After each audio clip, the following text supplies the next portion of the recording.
Sports washing is also a legitimate issue, but no amount of money can wash away the stain of the brutal Khashoggi assassination and other human rights abuses. But it would be grossly unfair to expect the PGA Tour to bear the full burden of holding Saudi Arabia accountable. If Vladimir Putin had a tournament, would you play there? Folks, we are back with another hard-hitting episode of Big Boy Pants Golf. Yes, the Senate had its hearing today. They had Ron Price, the COO of the PGA Tour, on, along with Jimmy Dunne, the most recently added board member. And remember, Randall Stevenson, formerly of AT&T, he just left a week or so ago. It was not for him anymore now that the PGA Tour was going to merge with LIV Golf. This video is 3 hours long, so we've got to break it down. Let's first focus on Senator Ron Johnson and his tryout to be the new PGA Tour board member, because this whole time he tries to help out Ron Price and Jimmy Dunne from looking like complete morons. I don't know if Ron Johnson's completely effective, but you cannot say he didn't give it his best. Expect this guy to get a new membership at Augusta National soon. Thank you, Mr. Chairman. I also want to welcome the witnesses and thank you for appearing voluntarily before our subcommittee. Let me start by saying I love the game of golf. I enjoy playing it. I wish I was a whole lot better, and I enjoy watching it. I hate this part where these guys, these senators who play golf, want to give some kind of folksy, homespun, I'm a regular guy type details as to their background with golf. If they could have just focused on the points without trying to make it about themselves, this would have been, instead of 3 hours, maybe about an hour and 15 minutes. Pure meritocracy. Golfers.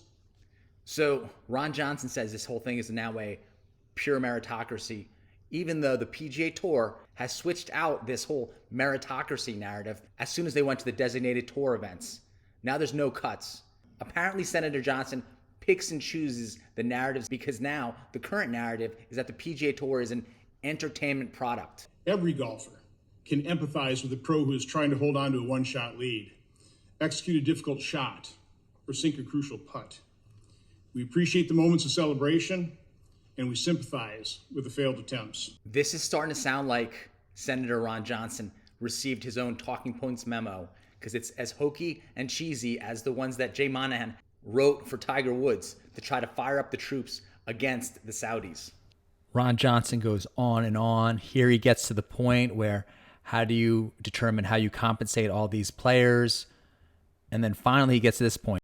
And in a global environment, how do you accomplish this with entities possessing dramatically unequal resources? He used the word enemies, as in enemies possessing dramatically vast resources. Very odd language considering that the PGA Tour and LIV are trying to work together apparently. Here Senator Johnson asks, how do small cities compete with big cities when it comes to sports teams? Apples to oranges. We don't care about the small city versus the big city. Right now it's just focusing on golf. So what Senator Ron Johnson tries to do here is just cloud the issues. Senator Johnson points to a 1987 Miami Law Journal Review article to point out that antitrust laws shouldn't apply to sports. The precise law governing the relationship between professional sports leagues and the Sherman Act is so noticeably confused and unsettled. So you're already getting the gist here that Senator Ron Johnson is on Team PGA Tour side. No matter what they want to do, he's on board. He will then proceed to help Jimmy Dunne and Ron Price out the whole point. And if anything, he should have been sitting in their spots because Jimmy Dunne and Ron Price came off as total jokers. A simple explanation for this confusion is that it is difficult to write a law that effectively addresses every situation and every reality. One of the realities that Senator Johnson constantly stresses is the fact that the PGA Tour has net assets of $1.25 billion, while Saudi Arabia has 500 times that. Saudi Arabia's public investment fund is estimated to be worth between $600 and $700 billion, 500 times larger than the PGA Tour. According to its 2021 990 tax form. What's interesting about the fact that Senator Ron Johnson brings up the 990 tax form is that Senator Hawley later brings up the fact that the PGA Tour didn't fill out the Schedule F about their dealings with the China Tour. But of course, that will be handled at a future hearing because Ron Price, the COO of the PGA Tour, assured that he'd look into the matters, even though these should have been filled out in 2018 and 2019. Until the creation of LIV Golf, the multiple golf tours throughout the world competed in a commercial marketplace, dictated by the normal market force of profit and loss. That's not true. The PGA Tour has had what was considered a monopoly, so much so that the FTC antitrust lawyers recommended the PGA Tour be investigated for antitrust practices in 1994 after a multiple-year investigation. But because of this type of situation here, the PGA Tour pressures its friends in Congress to pressure the FTC not to investigate. So we're already seeing what's going on right here. I wonder really, when we look back at this in the future, what does Senator Ron Johnson get from the PGA Tour? LIV is financed by an entity that was committed to competing for top players with little, if any, regard or expectation of a direct financial return. So now all of a sudden the LIV money is good and it's going to help grow the game and help the PGA Tour be profitable, but the LIV model in and of itself apparently was an irrational threat. Senator Ron Johnson has his talking points memo. He's going to say all these points 3-4 times maybe.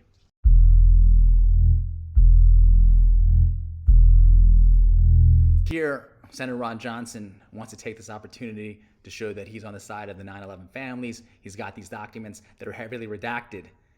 But then he will, in the same breath, try to point to the significance of this framework agreement that the PGA Tour and LIV Golf Tour have worked together to build, even though it's really just an agreement to agree.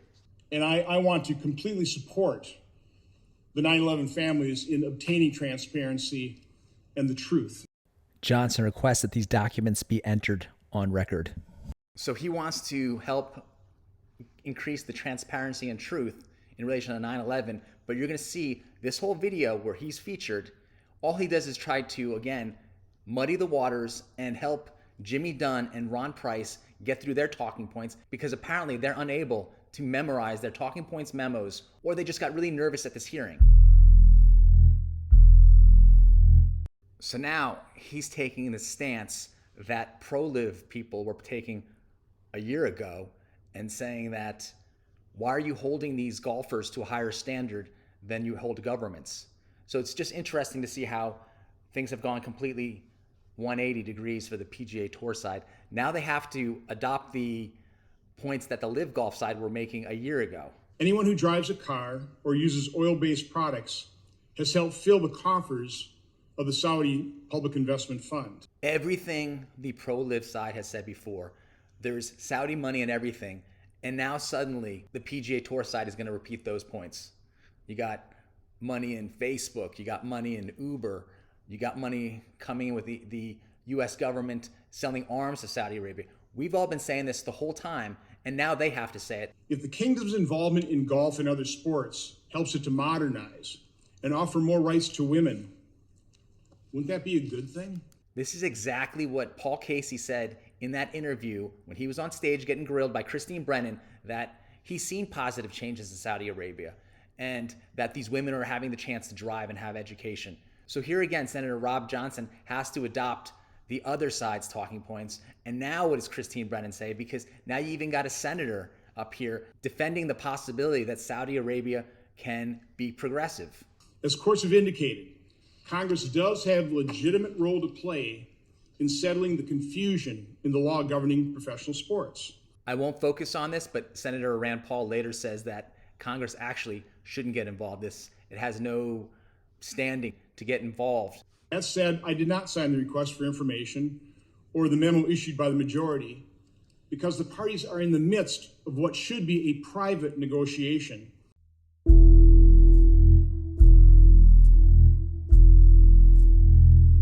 And there's no deal to review.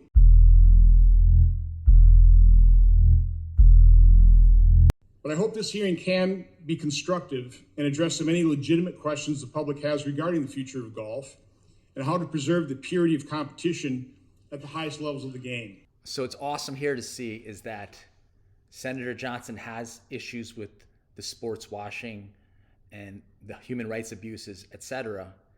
But Of utmost importance, again, is we have the best players competing against the best players in the same field.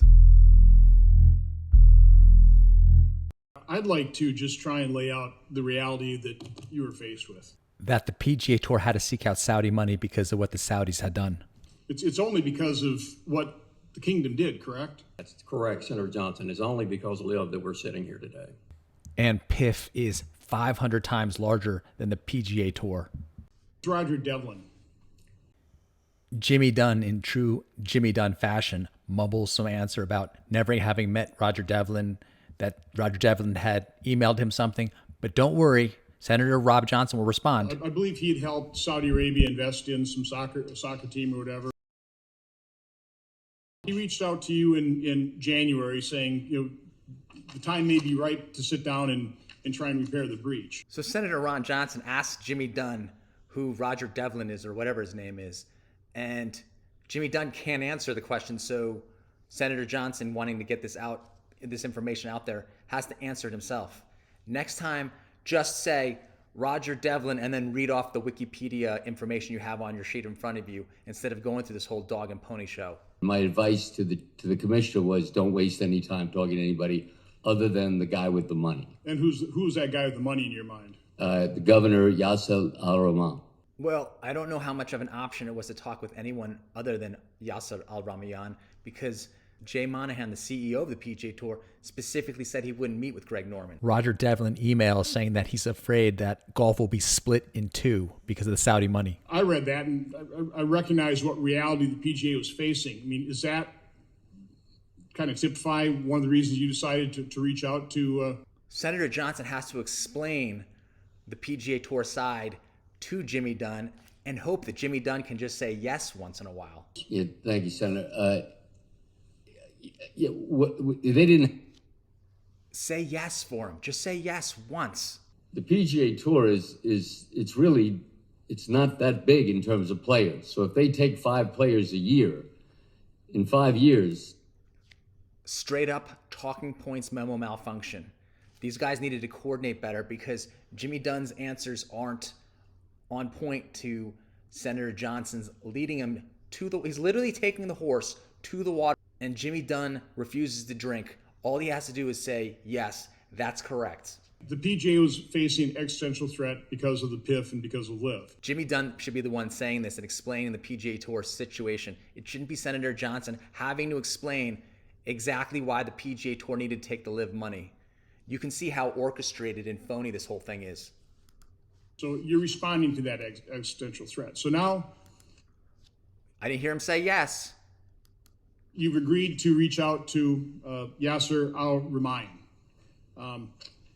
What did you make of the man? I mean, tell us a little bit, what was his motivation? I mean, I realize you can't necessarily get inside his head, but can you just kind of describe for us why were the Saudis doing this? Unlike everyone else that is involved with LIV, where they're very acrimonious towards the PGA Tour. This part's insane because the PGA Tour has been nothing but acrimonious against LIV players. The LIV side has been pretty neutral to quiet, if anything. And so we just see the whole PGA Tour spin machine not operating smoothly, but still operating. He said he respected the tour, respected how they did things. And I was surprised by that. There's no reason to be surprised by that because the original COO of LIV came out on record saying that LIV wanted to operate within the golf ecosystem. Now they have to change it so that the LIV guys were always the bad guys and they were acrimonious toward the PGA Tour. And now because the PGA Tour had this outside external existential threat, now the PGA Tour had to work out a deal with them. Complete spin. You can go back in the old headlines. It's always been the PGA Tour speaking ill of LIV Golf. He didn't have the attitude that, frankly, a lot of the management people had. Again, remember, it was Rory McIlroy and Tiger Woods saying that Greg Norman had to resign. Neither of these guys have said that Jay Monahan, who exploited the 9/11 families, had to resign, which is why I've kind of lost a lot of respect for both of them. Not that I had much respect for Rory McIlroy left at this point. Describe the challenge you have as the PGA.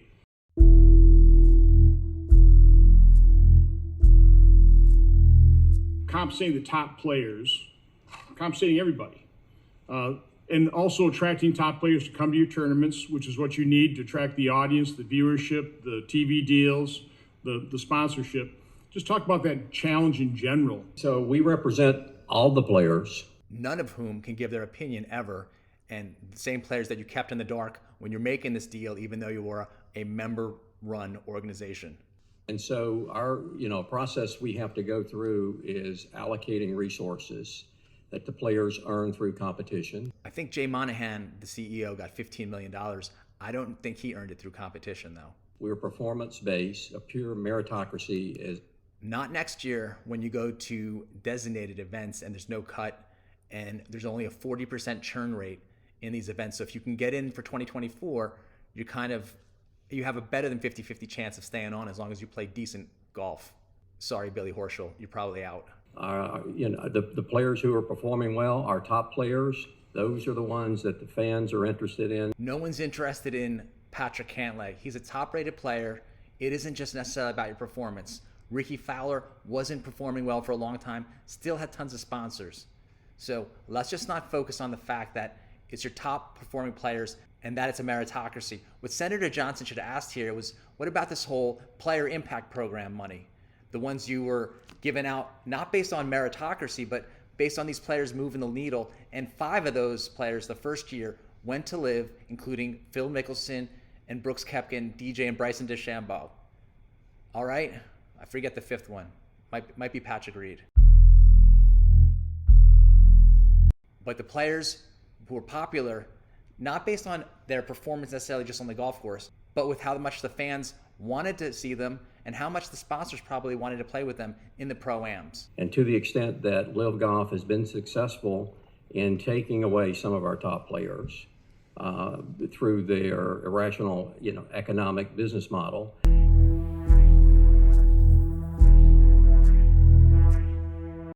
Why is the word irrational constantly thrown out? Do you mean irrational because they're having a long-term vision for it to make a lot of money as the PGA Tour slowly shrivels and withers away? I've done a lot of negotiations myself. I've never had to do them in public.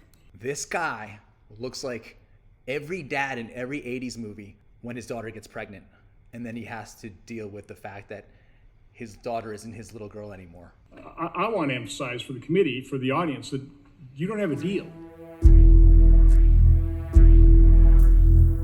You've ended the litigation, which took a big liability off your plate. So here, Senator Ron Johnson doesn't want the rest of the Senate to ask more questions about the deal, so he wants to stress there is no deal, actually. It's just an agreement to make an agreement, and the whole main point of it was to end the litigation.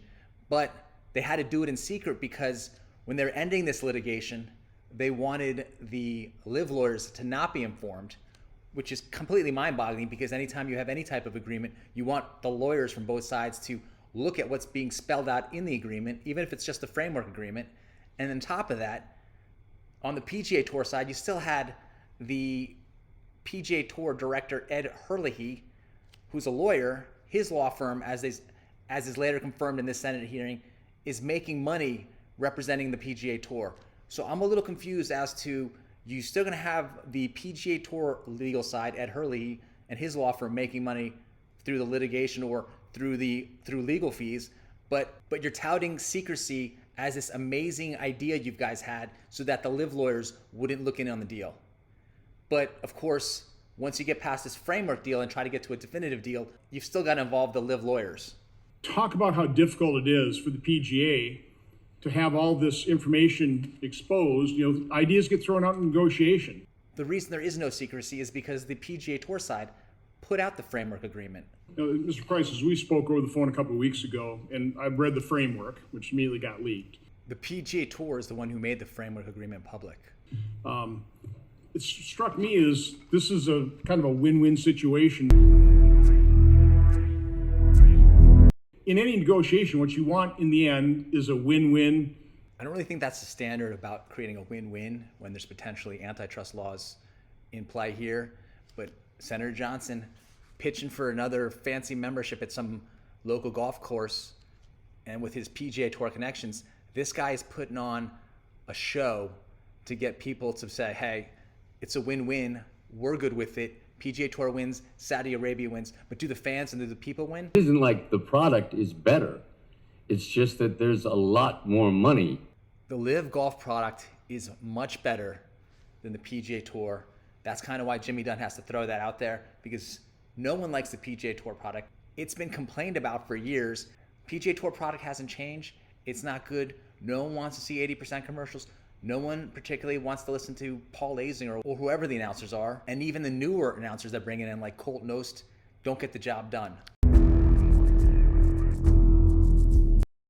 I share that concern. And I'm deeply concerned. And I sympathize with the position you're both in. Of course you sympathize because you want stuff from this. He couldn't be more biased in terms of trying to push the actual narratives of the PGA Tour to help these two PGA Tour narrative pushers out. There should be a talking point memo where it goes, Jimmy Dunne says this, Senator Johnson says this, Ron Price says this. It seems so formulated. That's just a reality. We're not complaining about it. That's what it is. Well, first of all, you'd be justified in complaining about it.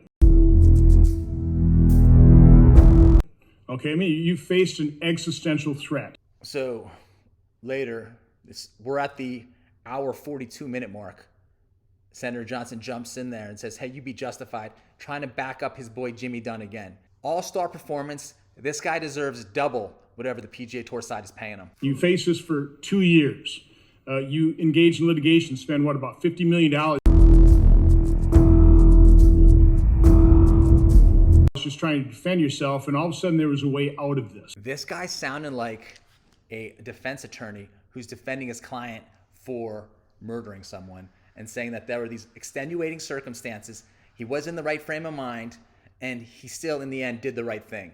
In a really bad situation, between a rock and a hard place, you actually carved out a win-win situation. Senator Johnson's talking points involved rock and a hard place. He says it multiple times, and now he keeps saying win-win situation. The only person that, in my opinion, is entitled to say win-win is Charlie Sheen. He's allowed to say win-win or by winning. If anybody has a concern of, what happened on 9/11, it's you. You lost, again, 40% of your colleagues. Now Senator Johnson has to help Jimmy Dunne go to the 9/11 narrative that Jay Monahan went the other way with, because now he's considered to have exploited the 9/11 families. So now you got to bring Jimmy Dunne in there, who has his own 9/11 story, and on cue the guy gets worked up. Reminded me a lot of Garth Brooks back in the day when he would go on talk shows, and the first one you see him on, he's crying a little bit. You think, okay, this guy's just a sensitive country singer. But then when he's telling the same stories on other talk shows, he's crying at the exact same spot. And then you start thinking, hey, maybe this guy's acting. You're a mentor in this. So we need to recognize the reality you face, that you still face. There's no guarantee, there's no deal. There's no guarantee you're going to have a deal. If you don't get a deal, it's a problem. You just heard Jimmy Dunne mumble. I believe it was Jimmy Dunne because we don't see him. That's a problem, or it's a problem. Of course, if the PGA Tour doesn't get this deal done, it's game, set, match for the PGA Tour. They got to the end of this year, unless, of course, I think as per the framework agreement, they can extend it and have more of a let's figure things out period. But as it stands now, it's do or die for the PGA Tour. And luckily, the PGA Tour has Senator Ron Johnson going to bat for them, explaining to them what their position is. And billions. And at some point in time, players that were loyal to the PGA Tour will say, this isn't going away. I'm a chump for not accepting $10 million, $50 million, $100 million to go over to this league. When he says chump for not taking money to go over to the LIV Golf League, I'm pretty sure he's specifically referring to Will Zalatoris and potentially more recently, John Rahm. And we'll just leave the PGA Tour behind. And now, rather than playing for the purity of the competition, for the title, it's just about money. Except for possibly the majors, it really is just about money. No one really cares about the other tournaments.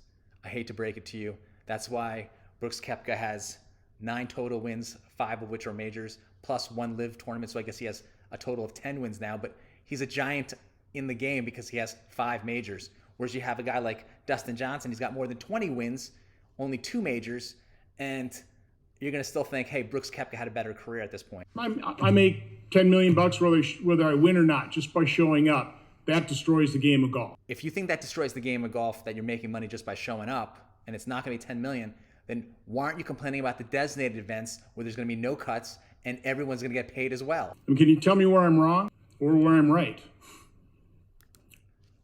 Jimmy Dunne, this guy can't softball pitch it to you anymore. Just say you're right. Senator, golf is a little different. You gotta show up and dig it out of the ground. It gets so cheesy and fake with these guys.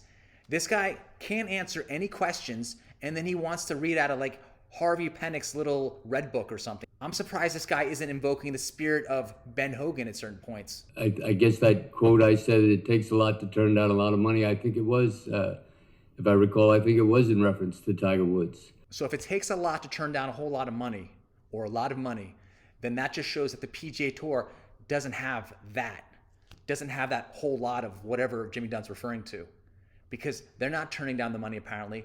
Earlier, the CEO of the PGA Tour, Ron Price, tries to say that, hey, we haven't taken any money yet, the key word being yet, and then when he's pressed about how much they're considering to take on, it's $1 billion in that neighborhood. And of course, there's probably gonna be more money in the future.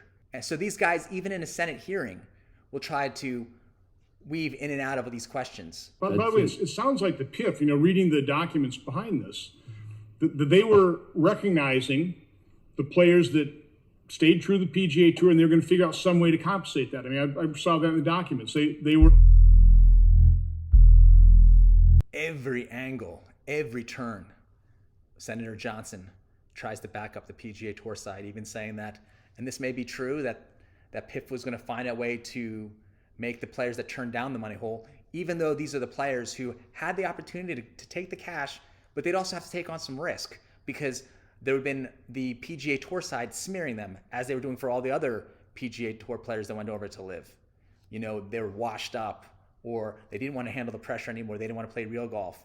But now you're supposed to compensate these PGA Tour players for not taking the risk, which doesn't happen in any other facet of life. Plus, you got these PGA Tour players now who are essentially just proving themselves to be spineless, because you have the same leadership in place that lied to you, and then you're going to rely on the same PGA Tour leadership, apparently, to get you out of this situation. But I want to underscore, my concern about holding this hearing, and I could say a whole lot more, but I don't want to queer the deal. From what I see, out of an awful situation. By awful situation, all I can think is, it sucks to suck. If you suck, well, then the situation's awful. But if you weren't sucking, you wouldn't be in this awful situation. Negotiating this are getting about as good a deal as we can expect. Again, you just said that there's nothing definitive in place. So then how can you then say you're getting as good a deal as you can expect? There is no deal, you just said. That is about as win-win situation. What is the win-win situation, considering you don't have a deal? For the time being, Mr. Chairman, I would recommend we give these guys the space to negotiate something. I think their motivations are pure. They're trying to preserve this game. So he thinks their motivations are pure after you have Jay Monahan exploiting the 9/11 families. The PGA Tour players now are using the word betrayal as in terms of their feelings related to the PGA Tour. But still, these guys, these PGA Tour board guys who won't answer a question straight, have pure motivations about pure competition, again, after they changed the designated events to have no cuts as well. Everything the PGA Tour was against, as soon as they saw the LIV model working, PGA Tour switched over immediately. LIV has 14 events. All of a sudden, the PGA Tour has 11 designated events plus the majors, which were considered elevated events. Group them together, you got about 14 or 15 elevated events that match similar in number to the LIV Golf Tour. They also went reduced fields, no cut events. There is nothing pure about the PGA Tour. They're trying to do right by their players. They're trying to do right by this country. So again, this is all cherry picking on Senator Johnson's part, trying to do right by this country. Later, of course, it's brought up by Senator Hawley about the PGA Tour's dealing with China. Senator Johnson's willing to gloss over any of the negatives about this deal and just keep saying win-win. To negotiate a deal, and then if we have a problem with it, we can come back and look at it later. What's that saying? Act first, apologize later? But, Mr. Price, Mr. Dunn, do you have any comments on that? I agree with what you said, Senator Johnson. We're trying to negotiate a deal that preserves our leadership role. Talking points, memos, just goes down them again. Let's continue. Before you go, did the board object to the fact that the lawsuit was dismissed?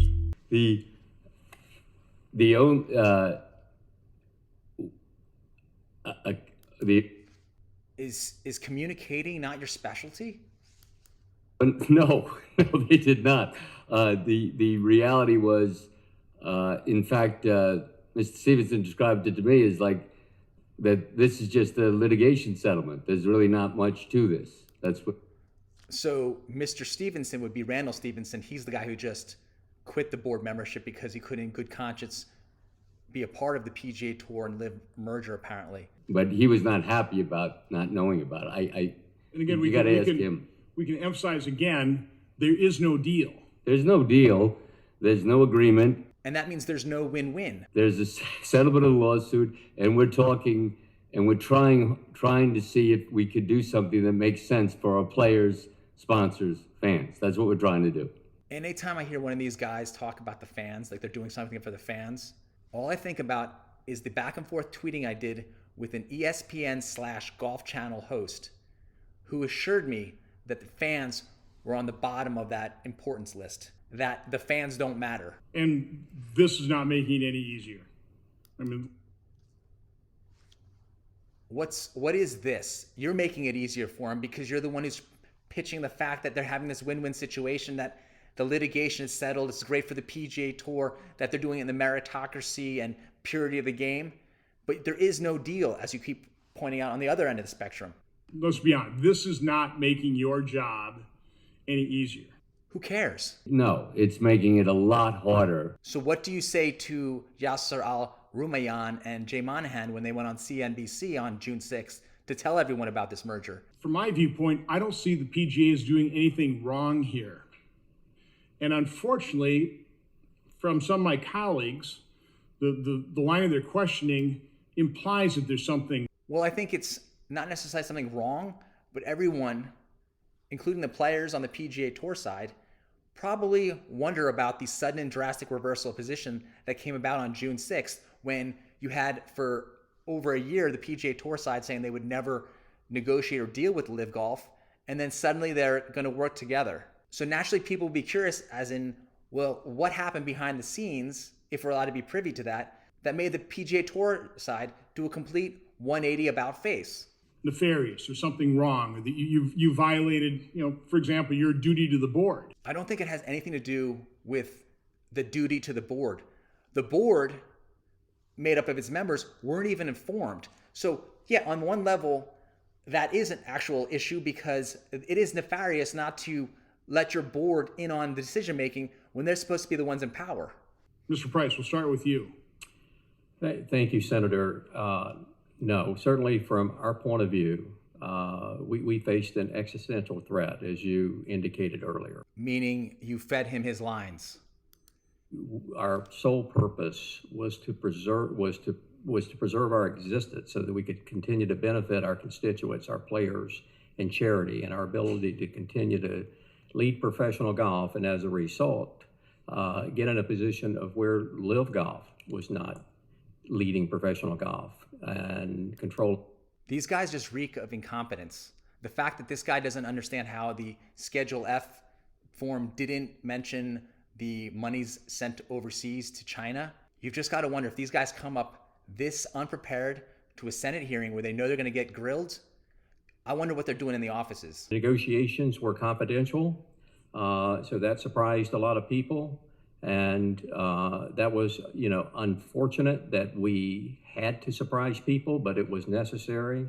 It was necessary to not inform the members of the board, the PGA Tour players, no one on the PGA Tour side, for the sake of apparently bamboozling the LIV lawyers so they wouldn't be involved, even though, again, in terms of any type of agreements, you would want your lawyers to view what's going on. So that doesn't necessarily add up to me. As Jimmy has said, or otherwise, the deal we would not have been able to reach an agreement. And by the way, I fully understand that had the other side's lawyers gotten wind of this, they would have seen, a bunch of legal fees just going up in smoke. So again, you don't want the LIV lawyers to look at this because they might think it's a bad deal. And instead, you're going to defend the fact that this is going to save the legal fees, while at the same time, Ed Hurley on the PGA Tour board of directors is a lawyer, and his law firm is ringing up the charges for the PGA Tour side. And they would have done everything possible to tank the dismissal of the lawsuit, because there's no deal. There's a framework, but the only thing definitive is you were able to get that legal liability off your plate. Now, if I'm understanding correctly, though, yes, the LIV Golf Tour and the PGA Tour can stop any litigation between themselves, but it doesn't stop the fact that they can be looked into for antitrust violations. Obviously, you're human beings. You don't like to see repressive regimes.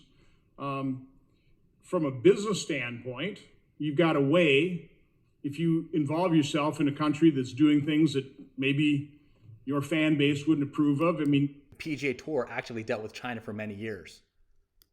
You'd have to certainly, When he starts doing this, he's hoping for one of them to jump in, but none of them ever jump in. Again, we talked about meritocracy. It doesn't make any difference what kind of race you are, Just throw the whole thing out there. It doesn't matter your race, creed, religion. Golf brings us all together, makes us all one. Jimmy Dunne will later jump in. If you play golf with someone, you're going to be their friend or something along those lines. Just pure cheese. It's purely disingenuous. It doesn't make any difference. If you can shoot a lower score than anybody else, you're going to compete at the highest level. Completely wrong. You're going to need a lot of money to get started out there on the PGA Tour or any of these tours.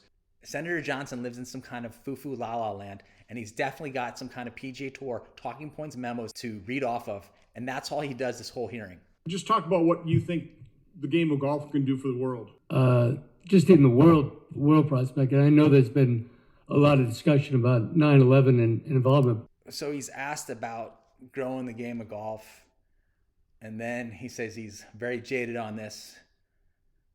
Then he starts going into Saudi Arabia, and then Jimmy Dunne even has this factoid in his head that there are 18 million people under the age of 32 in Saudi Arabia that had nothing to do with 9/11. So he's obviously prepared a little bit for this hearing.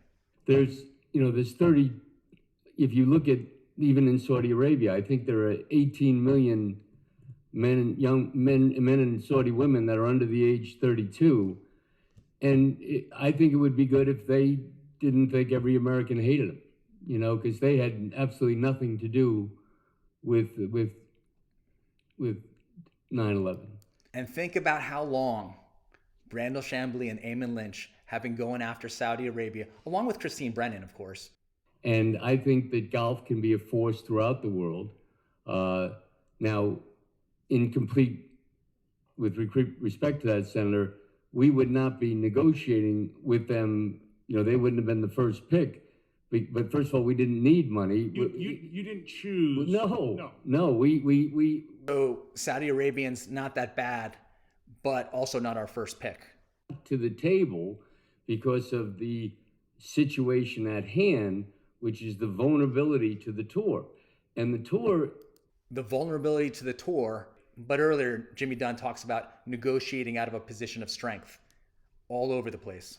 One thing that's really come out, and it's very important, is the top 50 at the tour at that moment are critical to the viability of the tour and what it will be going forward. And the top 23 or 24 a year or so ago, when they met in Delaware of the PGA Tour, decided to look out for their own pockets and create the designated events where initially the churn would have only been the bottom 20%. Unfortunately, certain guys who were at that meeting, namely Justin Thomas and Billy Horschel, have fallen rapidly and are likely not going to qualify for the designated events next year. And one of the players at that event, Joaquin Neiman, went over to LIV. And again, it was just fun watching Wyndham Clark. Oh, he was awesome. Okay, I mean, just He's got to keep it all together Oh. until he sinks that final putt, and then you see the tension flow out of him. But the fact of the matter is, had it been a bunch of players who's nobody knew their name. Wyndham Clark wasn't that big of a name at the time he won the U.S. Open. It might have been the U.S. Open. People still might have tuned in, but if it had been another tournament, Are you talking about the John Deere Classic? had the viewership, you wouldn't have had the audience, you wouldn't have had the revenue, you wouldn't have attracted the sponsor, and week in and week out. The PGA Tour has had 3M Opens and Fortinet Opens for years. The viewership's horrible. And that hurts everybody in the games of golf, except for the Saudis who have an unlimited bank account that want to buy their way into the game of golf. And that's the reality you faced. And generally, there are economic principles that make sense that you have to apply. And within that framework, you better get smarter. You better get tougher. You've got to get more knowledgeable. You got to work harder. You got to do all the things that, frankly, have made America great. The PGA Tour did none of those things for many years, which is why it was such a stale product. To give a charity $50 million, it takes a lot of work to create. The PGA Tour isn't a charity, it's a not-for-profit. It keeps using the word charity so that it kind of charity washes its image and it points to how much it gives to charity, but it also doesn't pay taxes, and its goal isn't to raise funds for charity, it's to look out for its board members, which are the PGA Tour players. Can you just tell us a little bit how what the revenue stream is? To kind of describe the business model. Yes, sir. Thank you, Senator. Our business model is predicated on media revenues and sponsorship revenue. Essentially, the media rights was part of why the PGA Tour was being sued for antitrust violations back in the day. And that drives over 80% of our gross revenues. But if LIV stays in existence and continues to take our top players from us, that will put pressure on our ability to retain those media revenues and those sponsorship revenues. They could decline. So in terms of the media revenues and the sponsorship revenues, it just shows that the PGA Tour is this middleman. It's an event organizer and not necessarily needed moving forward for the game of golf, because as a middleman, they take so much money. Jay Monahan's salary, I think, is like $15 million a year for this not-for-profit that keeps pitching its charitable deeds. Also think that the biggest tournaments each year, the majors, aren't run by the PGA Tour, at least certainly not alone. Yeah, that's the existential threat the Yes, tour still faces. And you need to understand that this threat has not gone away. And it's fine. If the PGA Tour had all this opportunity and had this monopoly all these years and couldn't create a better product, and something else comes in there and takes over its place, or you have other situations where tournaments work directly with the players and cut out the middleman, also possible.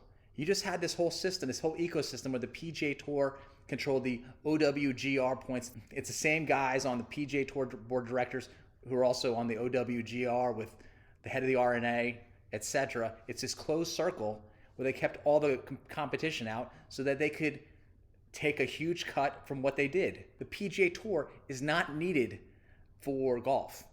Any of you out there who go to the gym probably go to the gym more so due to Schwarzenegger and Stallone than the guys who are actually winning competitions in bodybuilding or CrossFit. So you don't need some organization to help grow the game. In fact, if anything, the PGA Tour, with all its resources, has done a poor job of growing the game. That's correct. Mr. Dunn, just speculate. If you're not able to conclude this deal, and by the way, this thing has to be concluded by the end of this year, correct? So now we should just speculate, even though there's no deal. So speculate the positive aspects rather than any reality. After you keep reiterating, there is no reality.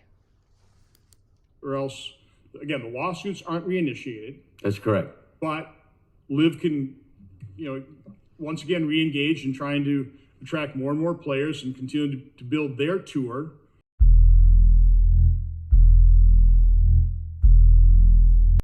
At the expense of the PGA Tour. I mean, you just kind of talk about what's going through the players' minds right now.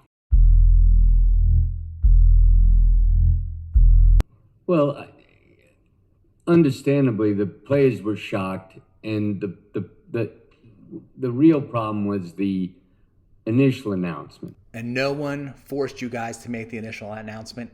You decided to go on CNBC, and by you I mean Yasser Al-Rumayyan, and Jay Monahan, and you put it out in public yourselves.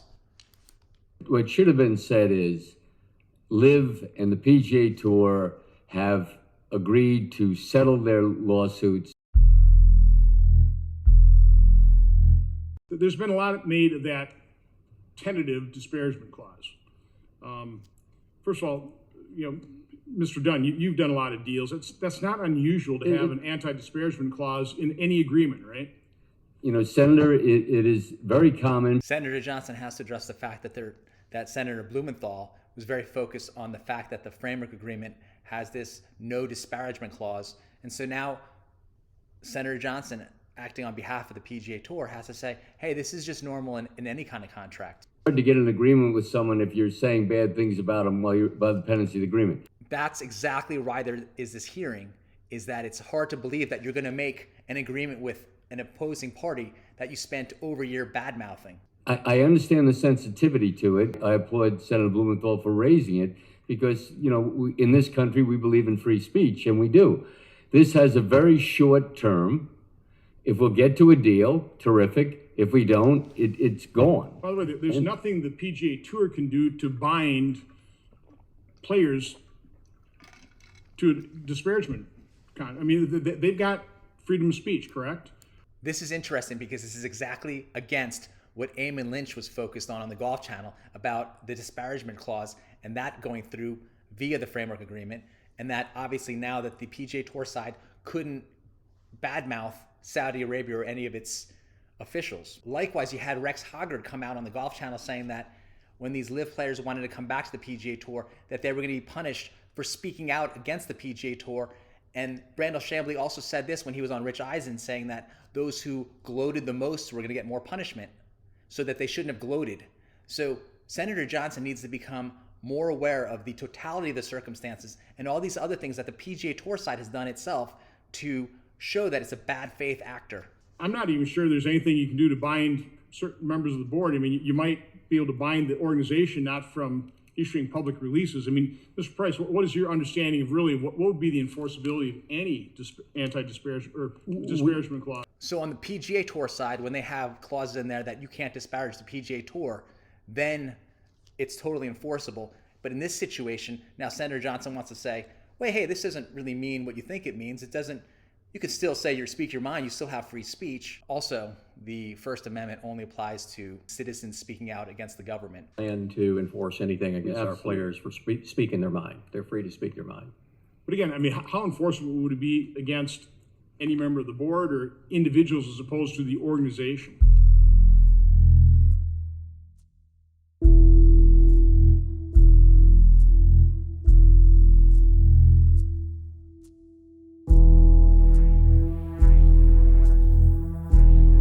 PGA Tour already has something in its code of conduct along the lines of doing things that are, bringing a poor image to the PGA Tour. The PGA Tour already has vague wording in there so that they can selectively punish those they want to punish. Well, Mr. Chairman, I just took this opportunity to give the representatives of the PGA here a little chance to once again highlight the reality situations, how crucial it is that they're able to retain the top players and this thing doesn't splinter off to two separate tours. Thanks for taking the time, Senator Johnson, to point out what a bad spot the PGA Tour is in, and in large part, they dug their own hole. Thanks, Senator Johnson.